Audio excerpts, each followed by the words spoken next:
Então hoje nós vamos falar sobre alguns síndromes neurológicos, tá? E para iniciar a nossa live, nós vamos ler aqui novamente, né? No Instagram que eu já acabei de ler, mas para você do YouTube eu vou ler mais uma vez. Diz assim, a questão 21, diz assim, ó. Ao exame neurológico, qual resposta motora, dentre as abaixo, representa a melhor situação clínica, recebendo a melhor pontuação na escala de Coma de Glasgow? Letra A, localiza o estímulo doloroso. Letra B, retira o membro ao estímulo doloroso. Letra C, apresenta a resposta motora em extensão. Ou então apresenta a resposta motora em flexão anormal. Ou letra E, não apresenta nenhuma resposta motora. Ele quer saber a melhor pontuação. A melhor pontuação, logicamente, é o que localiza o estímulo doloroso, né? Resposta letra A. Né? Dessas daqui, a melhor resposta é a A. Resposta A. Tá? Vamos fazer mais um aqui para a gente falar um pouquinho sobre síndrome piramidal e extrapiramidal. Vamos falar sobre algumas coisinhas e aí vamos ver a questão aqui. Diz assim, ó, 59. Qual das alternativas contém os achados clínicos sugestivos de liberação piramidal? Tá? Letra A, distonia e hiporreflexia. Letra B, clônus e hiperreflexia. Letra C, fasciculações e lesão do sexto par cranial. Letra D, reflexo cutâneo plantar, inflexão e distonia. E aí? Qual é a clínica de liberação piramidal? Tá?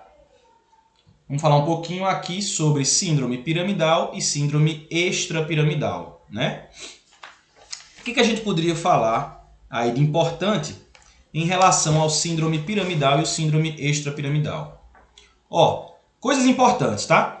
A lesão, então, entre síndrome piramidal e extrapiramidal, o que acontece é que do síndrome piramidal, a gente tem a lesão do primeiro neurônio motor. Vindo lá do cérebro, do encéfalo, tem o primeiro neurônio motor. Quando chega na medula, a gente vai ter a ligação com o segundo neurônio motor, né? Geralmente esse de cima, primeiro neurônio, ele é inibitório do segundo, né? Então o segundo ele tem essa contração exacerbada já. E o primeiro neurônio ele inibe o segundo. Quando tem corte do primeiro neurônio, que é o síndrome piramidal, então eu não vou ter essa inibição. Então eu vou apresentar um quadro inicial e um quadro tardio. Sempre quando é inicialmente, certo? O paciente ele apresenta inicialmente uma alteração aguda e depois uma alteração crônica.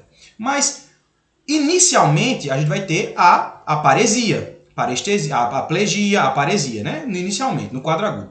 No quadro crônico, o que vai ficar é a espasticidade, tá? Cronicamente vai ficar a espasticidade. O que é a espasticidade? Então lembra do signo da navalha, né? Por exemplo, quando tinha lesão aqui, neurônio motor, primeiro neurônio motor do braço, né? Do flexo aqui, né? Da flexão, extensão. Então o que acontecia? Você tentava estender o braço do paciente e ele não estendia. De repente ele estendia de vez. Isso é o signo da navalha, ele mostra aí essa espasticidade. Né? O paciente vai apresentar hiperreflexia, inclusive com a presença de clônus. Né? Que era o clônus. Quando você pegava a mão do paciente, por exemplo, ele começava a ter contrações musculares a partir do estímulo tátil. Né? Esse clônus.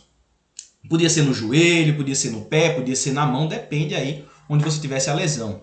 Era isso? Então apresenta clônus positivo. E também apresenta Babinski positivo, né? Síndrome piramidal. O que era o Babinski? Era aquele reflexo que as crianças geralmente têm, que quando você estimula o pé da criança, ele vai apresentar a hiperextensão dos dedos, né? Então, é o reflexo de Babinski. E aí não é para estar positivo no adulto, mas nesses casos ele apresenta Babinski positivo. Certo? Isso aí é a lesão piramidal. Na lesão extrapiramidal, que é do segundo neurônio, o que nós vamos apresentar em todo momento vai ser sim essa perda de força da musculatura por causa da lesão do nervo. Então eu vou ter já, desde o começo eu vou ter essa paralisia, né, da musculatura, porque eu não tenho aí o neurônio que está estimulando a contração. Né? Existem casos que eu posso ter aí, por exemplo, distonias e até coisas que são características são as fasciculações. Porque a partir do momento que o músculo ele não gera, o nervo não gera contração muscular, então existe estimulação de outros nervos periféricos, fazendo com que assim exista a presença de fasciculações. Certo? Então vamos ver aí na questão o que ele diz para a gente em relação a essa síndrome piramidal. Né? O que a gente podia encontrar?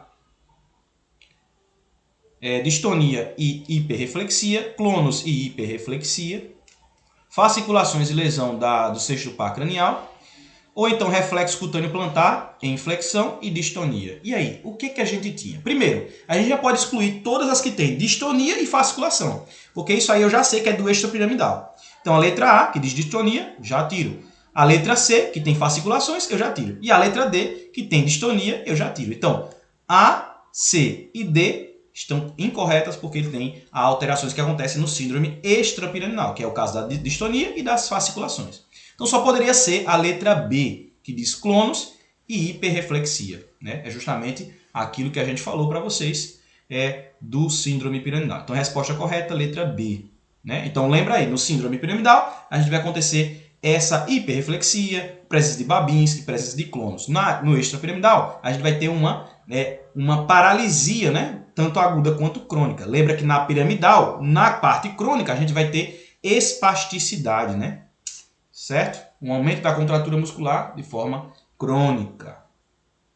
Beleza? Vamos ver mais. Vamos ver aqui. Ó. O que vocês acham? Vamos fazer aqui uma enquete. O Revalida. Sai o edital agora no mês de agosto ou não sai o edital no mês de agosto? Vamos fazer uma enquete. O que você acha? Qual é a sua expectativa para o Revalida, o edital agora em agosto? 11 de outubro, vamos ver se vai sair a prova. Mas aí, qual é a sua expectativa? Porque todo mundo me pergunta isso, né? Rafael, e aí, vai sair o edital ou não? Como se fosse eu que fosse fazer o edital, né? E aí, Rafael, vai sair o edital? Eu digo, rapaz, difícil de responder essa pergunta, né? Eu posso dar a minha opinião, mas dizer se vai sair ou não tem como dizer, né? Não trabalho no MEC, não sou o ministro da Educação, né? Mas e aí? Que vocês estão confiantes que sai? Era para sair hoje, né? E aí? Confiança... Aí, gosto de ver assim. Confiança, muito bem. É isso aí. Confiança. Tem que ser assim, tem que estar confiante, tá? Não pode desanimar. Se não sair, não tem problema não. O importante é a gente se preocupar. Eu fico pensando assim, né? Tem muita gente assim que fica preocupado muito com a questão do revalida, do edital.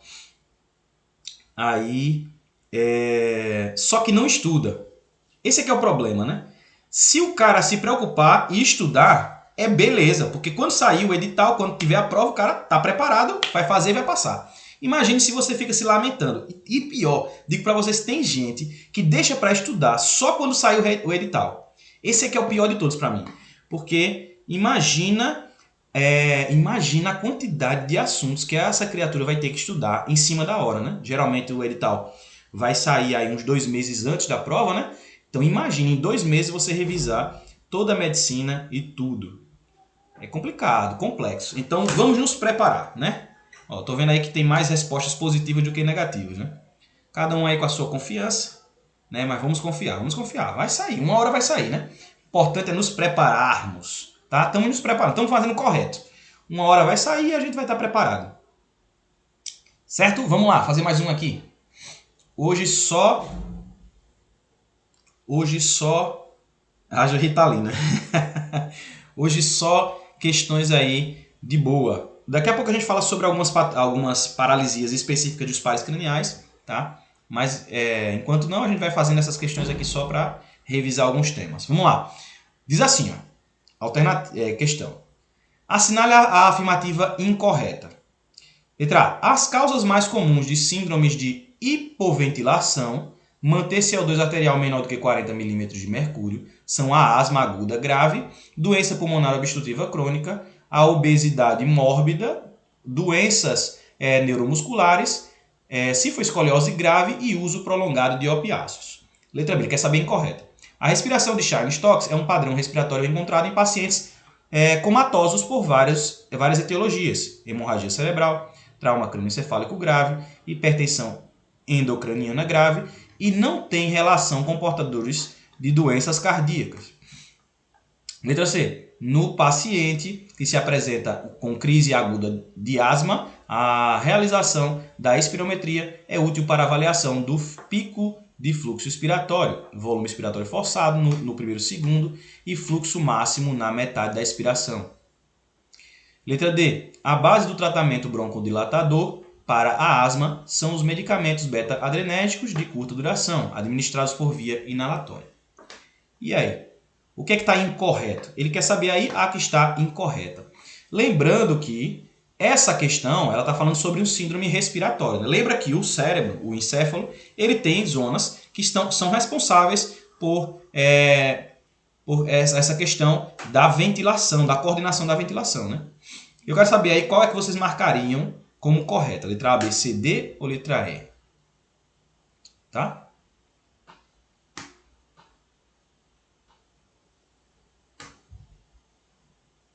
Ele quer saber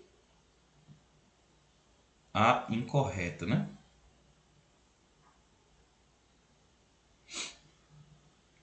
E aí, ó.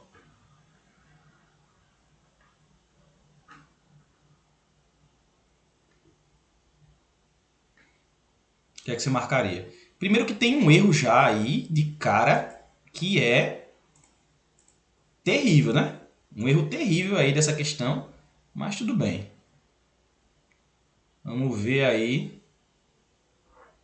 qual é que você marcaria. Marca aí. Qual é que você marcaria? Letra A, B, C, D ou letra... né? Qual? A, B, C ou letra D? Ó, vamos falar um pouquinho da respiração de Cheyne-Stokes, né? Que é esse paciente que apresenta aí uma respiração curta, né? É como se fosse uma hiperpneia clínica. Então o paciente tem respirações curtas aí, né? Ela está associada, né, a alterações graves do paciente e pode sim estar associada com insuficiência cardíaca grave. Também tem a associação, né? Esse paciente ele tem esse padrão de hiperpneia, né?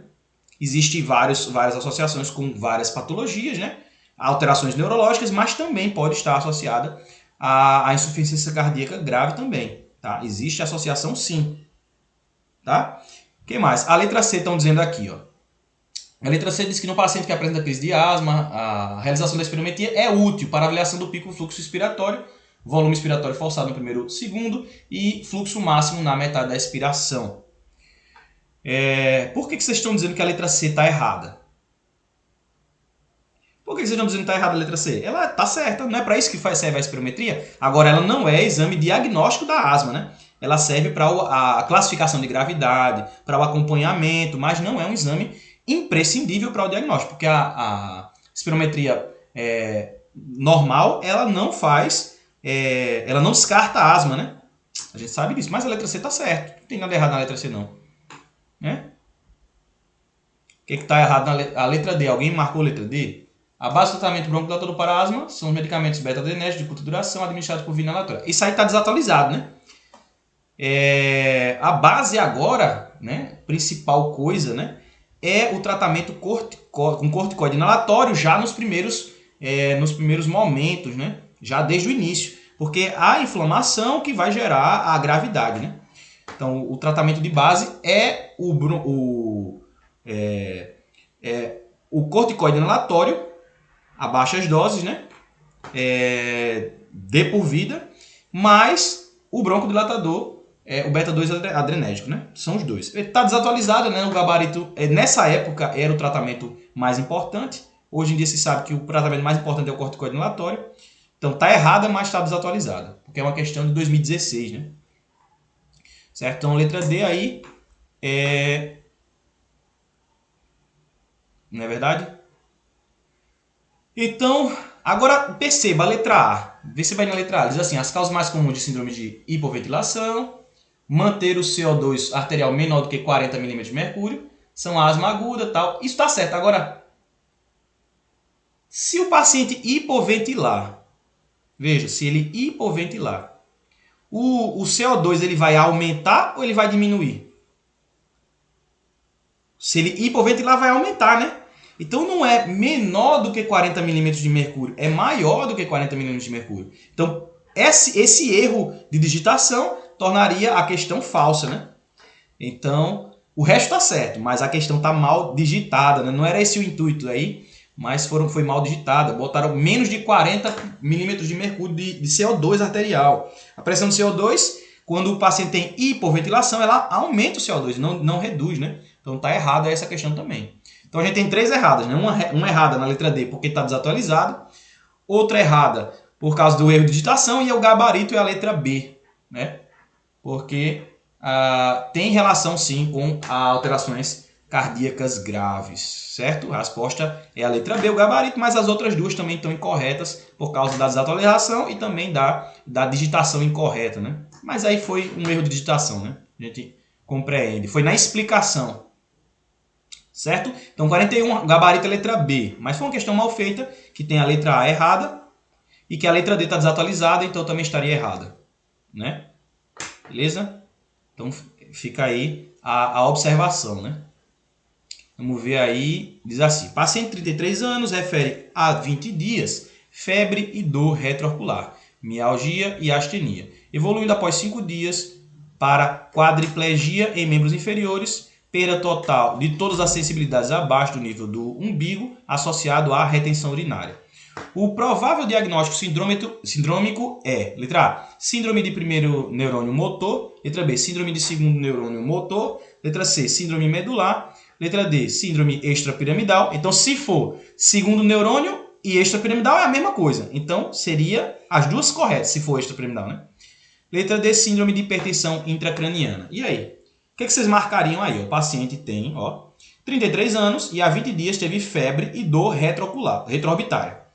Aí teve mialgia e astenia, evoluindo 5 dias depois para quadriplegia em membros inferiores, perda de todas as sensibilidades abaixo do umbigo associado à retenção urinária. Ele teve perda de tudo abaixo do umbigo. O que você diria que era? Aí a gente já falou sobre isso quando a gente falou de trauma, lá em trauma. Não vou dizer de quê, porque aí você vai dizer qual é a resposta, né? E aí? O que você diria aí desse paciente? O que você diria? Síndrome piramidal, extrapiramidal, síndrome medular, de primeiro neurônio, de segundo neurônio, ou então de hipertensão intracraniana? O que você marcaria? Letra A, B, C, D ou letra E? E aí? Hoje é só brincadeira aqui, viu? É só brincando de neuro. Tá? A gente já falou sobre síndrome piramidal, já falamos sobre síndrome extrapiramidal, alguma coisinha, né? Fizemos uma questão sobre síndrome piramidal. Falamos de síndrome de hipoventilação, falamos de algumas causas que pode gerar hipoventilação, né? Passei meio por cima. São temas que eu diria mais difíceis de cobrar. Falamos até da escala de coma de Glasgow, da parte motora, né? E agora estamos aí falando de uma lesão paciente que evoluiu para quadriplegia em membros inferiores e perda de todas as sensibilidades, né? Vamos pensar. Síndrome de primeiro neurônio. Ele não tem nada a ver com a parte sensitiva. É uma questão motora. Então não pode ser. Nem o primeiro nem o segundo. Então letra A, B e letra D não seria, né? A, B e D não seria.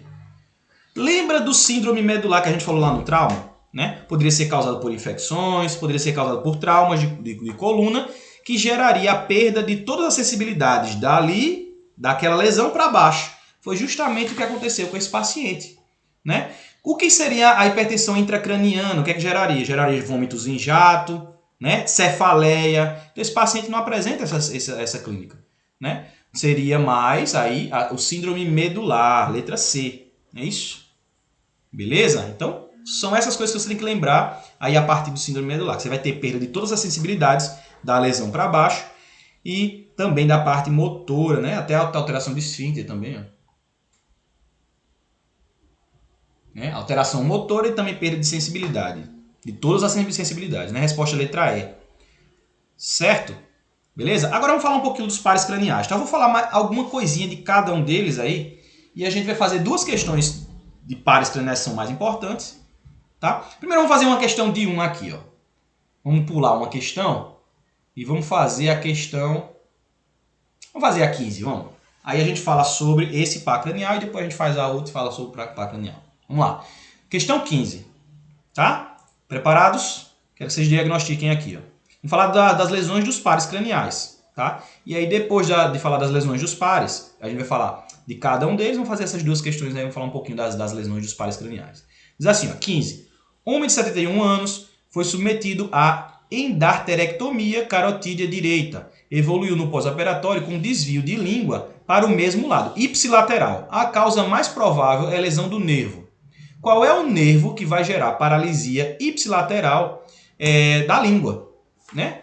Teve lesão de um lado e gerou paralisia ipsilateral. Lembrando que, geralmente, quando a gente tem alguma afecção motora que vai gerar sintomatologia periférica, geralmente ela é contralateral à lesão.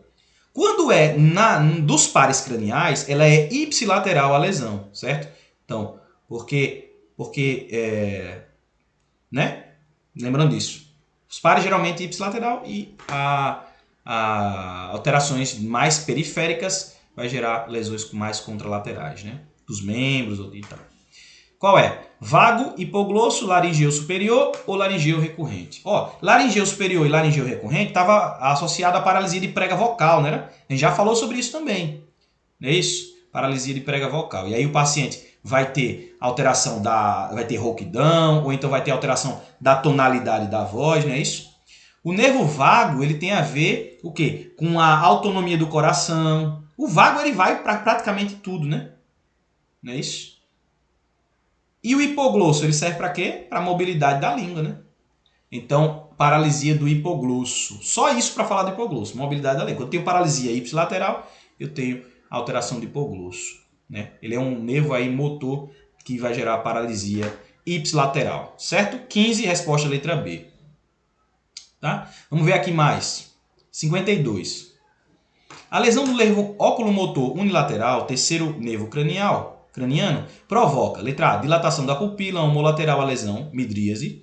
Letra B, constricção da pupila contralateral à lesão, miose. Letra C, constricção das duas pupilas, miose. Letra D, dilatação das duas pupilas, midríase. Ou letra E, dilatação da pupila contralateral à lesão, midríase. E aí? O que gera a lesão do terceiro par? Do óculo motor. O que vai gerar a paralisia do óculo motor? O que você marcaria aí?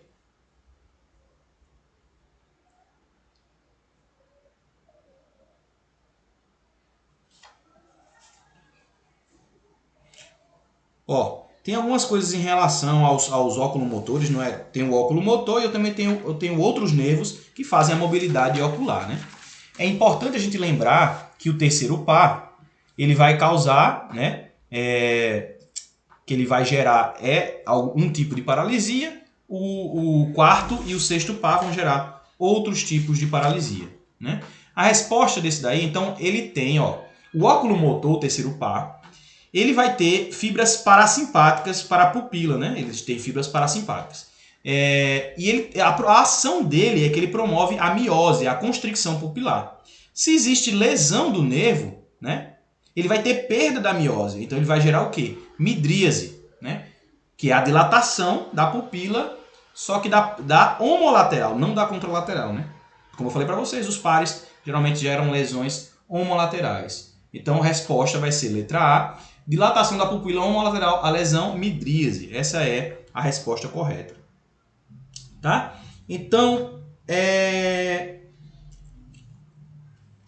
vamos falar um pouquinho sobre essas alterações aí, né, dos oculomotores, né, desses nervos que geram aí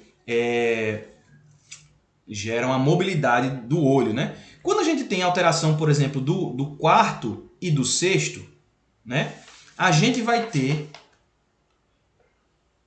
quando existe paralisia do terceiro par, como a gente estava vendo, né? Quando a gente tem alteração do terceiro par, eu vou ter pitose palpebral, eu vou ter a midríase, que é o caso disso daí, né? Eu vou ter a abolição dos reflexos fotomotor e consensual. Lembra o que era o fotomotor? Quando você colocava a luz, ele fazia o quê? A contração pupilar. E o consensual era que ele gerava também a contração da pupila no olho oposto. Se eu tenho lesão do terceiro par, eu vou ter paralisia da pupila homolateral e também vou perder o reflexo consensual também. Vou perder os dois reflexos, né?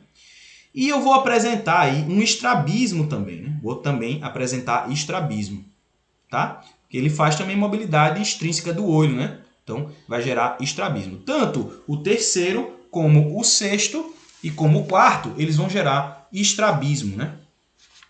Certo? O terceiro, ele vai gerar um estrabismo divergente, ou seja, os olhos eles vão se afastar, né? E o sexto e o quarto, eles geram um estrabismo que ele é convergente. Os olhos vão se aproximar, certo? Estrabismo divergente é o terceiro e estrabismo convergente é o sexto e o quarto, beleza? Então, de novo, o terceiro par, quando ele está lesionado, ele vai gerar midríase, porque ele faz miose, então ele vai gerar midríase ipsilateral, vai ter perda do reflexo pupilar homolateral e perda do reflexo consensual, né, ou consensuado, né, e vai apresentar o estrabismo que ele é divergente, certo? Então vai olhar para fora, um olho vai olhar mais para fora, tá? Justamente por causa dos músculos que ele inerva no olho, né? Certo. Lembra disso daí. Tá? Que mais? O que a gente tem que falar? A gente já falou do hipoglosso, né? Que ele gera aí essa alteração da mobilidade da língua, né? Uma coisa importante em relação a outro par cranial, como o trigêmino, né? O trigêmino, ele é um nervo que é motor e sensitivo, né? E ele causa, e tem uma patologia que é importante do trigêmino, né? Que é a neuralgia do trigêmino, né? Que a gente sabe por causa da quando eu faço a percussão da face, eu tenho uma lesão, eu tenho uma alteração que vai gerar como se fosse um choque, né? Um choque, né? Porque vai ser uma dor no trajeto do nervo, né? Geralmente aí vai gerar uma dor que vai confundir você com cefaleia, né? Geralmente na maxila superior é mais acometido, e aí quando você tem o toque ou a percussão desse trajeto do nervo, você tem essa dor aí que é como se fosse um choque, né? Você tem que fazer o diagnóstico diferencial com aquela cefaleia em racimos, né? Nos homens, que era aquela cefaleia que dava alterações oculares, né? Autonômicas também, né? Dava lacrimejamento e tal, que era várias vezes ao dia, geralmente nos homens, né?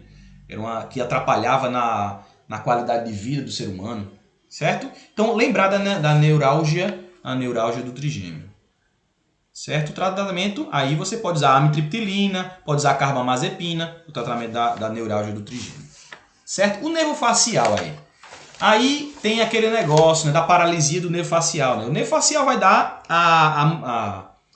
vamos dizer assim, a mímica facial, a movimentação da mímica facial, não é isso? Então, em salvas, em racimos é em espanhol, né? Em salvas, você fala em salvas, é isso mesmo. Então, o nervo facial ele vai gerar a mímica facial, não é isso? Quando a gente tem a paralisia do nervo facial, ela pode ser uma paralisia que seja facial periférica ou central, não é isso? Quando é periférica, a lesão é no núcleo do facial e nas suas referências.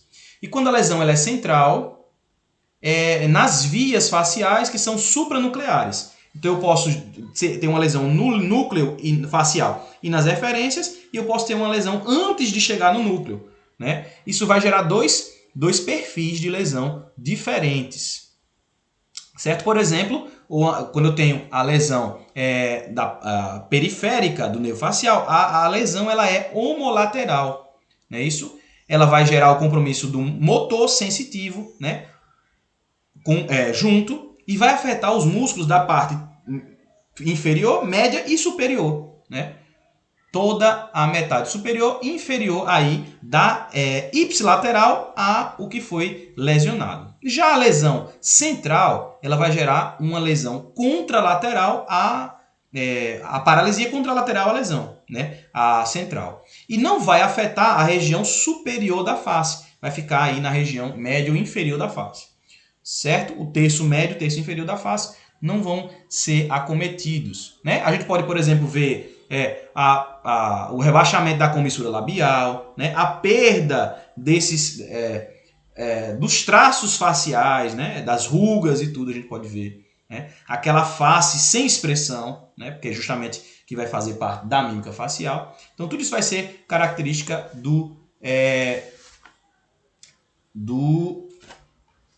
da paralisia do nervo facial, certo? Lembrar aí do nervo facial. Que mais? Falando do vago, né? O vago, como a gente falou, a gente vai ter uma perda aí vai ter uma alteração que vai ser autonômica, né?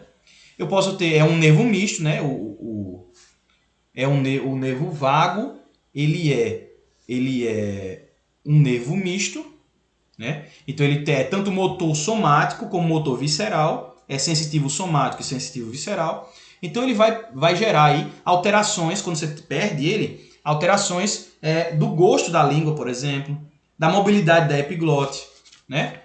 E também alterações aí na questão da resposta simpática e parasimpática do coração, né? Por exemplo, da taquicardia reflexa e tudo isso. É isso? Certo? O que mais? Dos importantes eu creio que são esses daí. Então nessa live de hoje nós falamos aí sobre alguns síndromes, síndrome medular, síndrome piramidal, síndrome extrapiramidal, falamos sobre algumas lesões específicas de pares craniais, né? Nós falamos aí do óculo motor e do hipoglosso, bem fáceis, bem característicos, falamos do nervo facial, do trigêmeo, né? Falamos sobre o vago, nervo vago, e são os principais. E dos oculomotores também, a gente falou alguma coisinha sobre os oculomotores, alguns padrões de lesões que podem gerar, né? Do terceiro par que vai ser divergente, o estrabismo, do sexto e do quarto vai ser convergente, não é isso? Então nós falamos sobre muitas coisas aí relacionadas aos pares craniais, tá? E também essas síndromes. Falamos de síndrome piramidal, síndrome espinal, síndrome medular e síndrome de hipoventilação também, respiração de Cheyne-Stokes, né? Demos uma pincelada porque esses são assuntos mais periféricos. Fizemos algumas questões com você, então eu espero que você tenha absorvido aí mais ou menos a ideia. Semana que vem vai ser a última live de neuro, e aí, supostamente, na outra semana a gente já vai começar as lives de questões, onde a gente vai fazer questões do Revalida, tá? Vou pegar aí várias questões do Revalida para estar fazendo com vocês. Então, essa semana a gente tem live, na outra semana a gente tem live ainda de temas, e possivelmente, se não todo, mas parte da semana, daqui a 2 semanas, já vai iniciar as lives de questões, tá?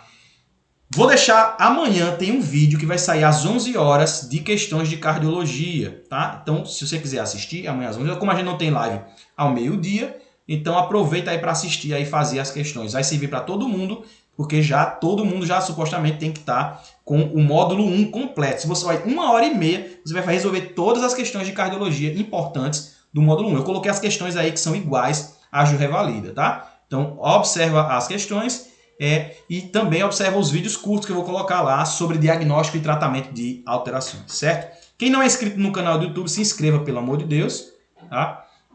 Deixa lá o like, os comentários e ativa as notificações para você poder receber esses vídeos, tá? Eu não vou ficar anunciando os vídeos. Para você poder receber, você ativa as notificações. Certo? Belezinha?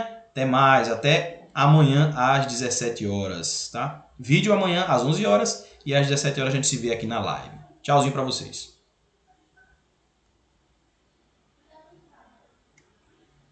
Para você aí do YouTube, não se esquece de curtir e compartilhar esse vídeo, deixar aqui o seu comentário, deixar aqui de se inscrever no canal e também de ativar as notificações, meu querido. Não faça, ative as notificações, que é muito importante. Se você gostou aí dessa live, de uma live de revisão sobre os principais temas de neurologia, né? A gente tem vários e vários outros temas que eu coloquei também para vocês. Vou deixar aqui nos cards, aqui no izinho, para você clicar e procurar os temas à vontade. Tá? Também vou... falei aí, ó, vídeo só respondendo questões, tá? Já vai estar aqui amanhã, né? Hoje é segunda-feira, na terça-feira às 11 horas eu vou liberar o vídeo aí para você estar fazendo à vontade. Vai ter questões também, as questões vão estar disponíveis para você baixar. Beleza? Tchauzinho e até mais.